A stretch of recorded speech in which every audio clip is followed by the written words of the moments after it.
Second point is, if you ever have to make a decision and you are forced to choose between wealth and character, you must choose character.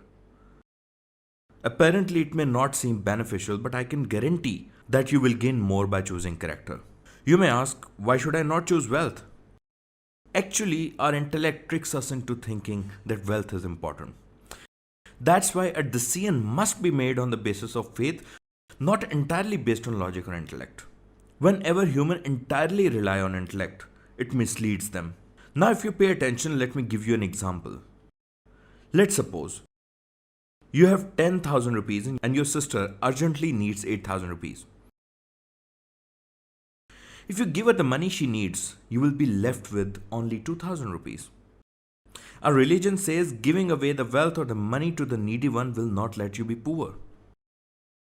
Logically, you shouldn't give the money away because it will reduce your wealth. But fate tells us otherwise. Giving away will multiply our wealth. No financial system or theory can accept what I'm trying to tell you right now, but Allah says giving your wealth away will make you rich. So instead of choosing wealth, choose what's morally good. Remember what I'm going to tell you next. Never run after money or material wealth. It will make you tired. You will be fatigued all the time. Treat wealth as your slave, not as your master. Use it but don't worship it. My view on the money is very simple, that it is a convertible item and you may use it to buy whatever you want with money. For example, if you have 600,000, you can buy a small car with it. If you have 16 lakh, it will let you buy even bigger car. If you have 16 lakh, it will let you buy a bigger car, and 3 million rupees can buy you even bigger car. If you use money to buy you comfort, a home, car, or to help someone, it's great. But if you don't make use of this money appropriately, I'm warning you, it will become your master. It means it will start controlling you instead of you controlling it. You must use it as a slave, but don't let it control you. And if you don't use it the way I told you, it will become your obsession. You must remember, don't follow the wealth, make it follow you. I'm telling you by my personal experience that you shouldn't follow or run after few things because they will make your life miserable. Instead of chasing them, transform yourself in such a way that they start chasing you. First in that list is money. Second is fame. Whenever you will desperately seek fame, it won't come to you as it is. However, it may degrade you.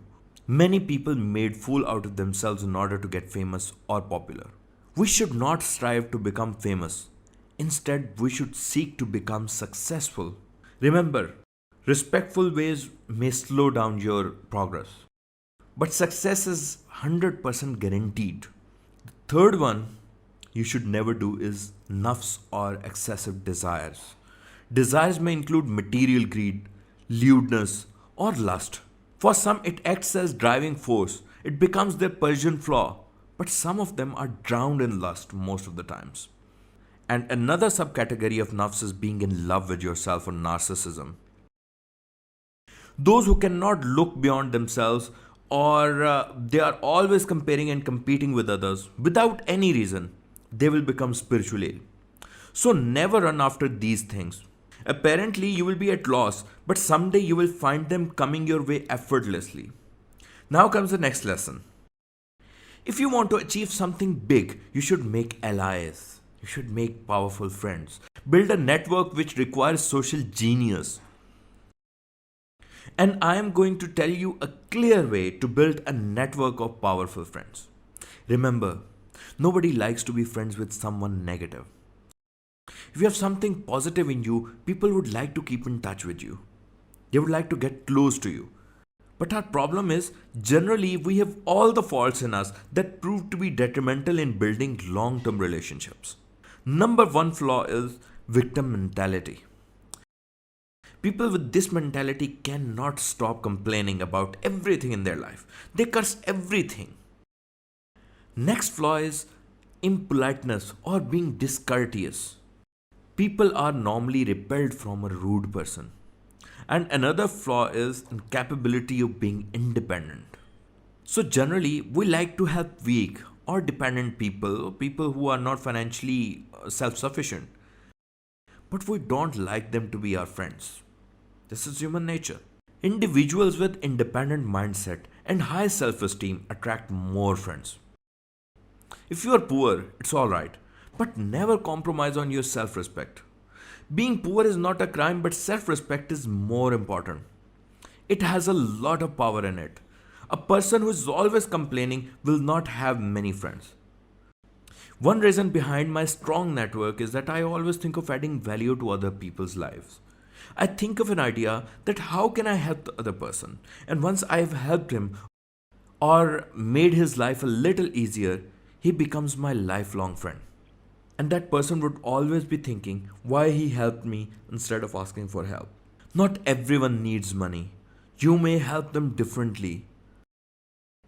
I am giving you an assignment. Please come up with a list of 100 ideas about how can you help people. And I can give you few examples.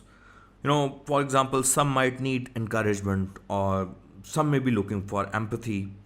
Some might need prayer or motivation.